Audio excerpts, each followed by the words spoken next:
Sa 4 na taon, may nakatagong depekto sa kilalang privacy coin, ang tahimik na nagbukas ng pinto sa paglikha ng pera mula sa wala. May natuklas ang kritikal na bug sa shielded pool na orchard ng Zcash, kaya mag-mint ng pekeng ZX ng walang limit at hindi matutukoy. Dahil pribadong bahagi ng network ang orchard na may nakatagong balanse, nalika at nagastos ang pekeng coins ng lihim. Ayon sa ulat, gumamit ng AI ang researcher para mahanap ang depektong hindi napansin ng 4 na taon. Brutal ang reaksyon. Bumagsak ang ZX ng halos 38% sa isang araw. Nagbura ng halos 3 bilyong dolyar at $100 milyong na liquidations. Naglabas ng emergency patch ang MGA developer. Walang bakas ng pagsasamantala. Para sa coin na ang lahat ay privacy, ang ideyang tahimik na napepeke ang lihim nitong ledger ay muling nagpaalab ng matandang takot.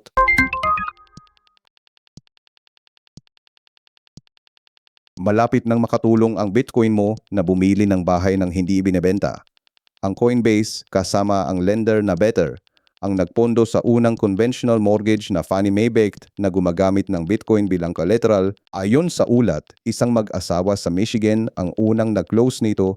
Isinangla ang crypto sa halip na ibenta para sa down payment. Simple pero bago ang ideya. Sa halip na ibenta ang Bitcoin o USDC at magbayad ng buwis, pwedeng ilak ng borrower ito bilang collateral at manghiram para sa down payment.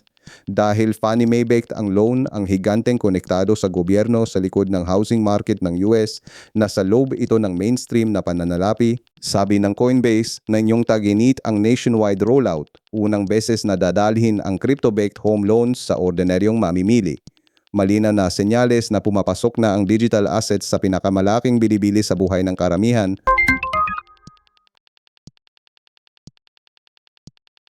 Dalawang crypto billionaire ang gumastos sa isang partidong British ng higit sa halos sinuman sa bansa.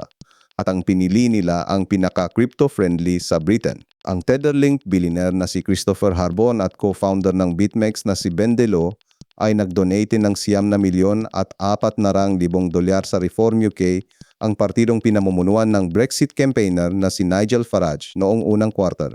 Ayon sa ulat, ang halagang ito lang ay lumampas sa tradisyonal na malalaking political donor ng bansa. Hayagang crypto-friendly ang Reform UK at nangangako ng mas maluwag na patakaran. Ang MGA yumaman sa crypto ay nagbubuhos ng pera sa partidong malamang na pinakaipagtatanggol ang industriya. Legal sa UK ang malalaking political donation kaya walang lumalabag. Pero malinaw na ang pinakamayayaman sa crypto ay hindi na lang nag-lobby sa likuran. Mag-subscribe na!